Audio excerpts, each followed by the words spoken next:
आता पाहूया टॉप 9 मोठ्या बातम्या।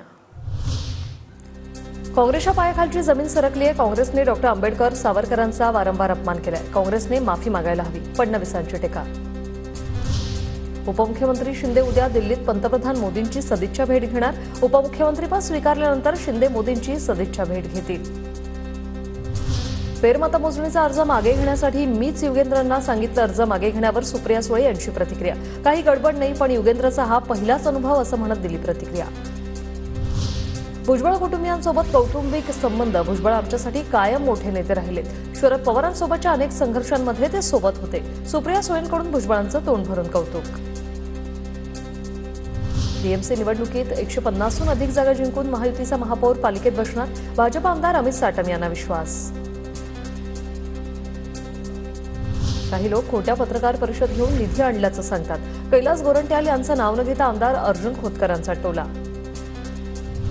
सतीश वाघ हत्या प्रकरणात मोठी अपडेट। पत्नीनेच हत्येची सुपारी दिल्याची धक्कादायक माहिती समोर। पत्नीला अटक। सतीश वाघ पुण्याचे आमदार योगेश टिळेकरांचे मामा। रामटेक बंगल्याबद्दल अनेक स्टोरी आहेत। पंकजा मुंडेंनी स्वतः रामटेक बंगला मागितलाय। मला भीती वाटत नाही, मला रामटेक बंगला द्या, संजय शिरसाटांची मागणी।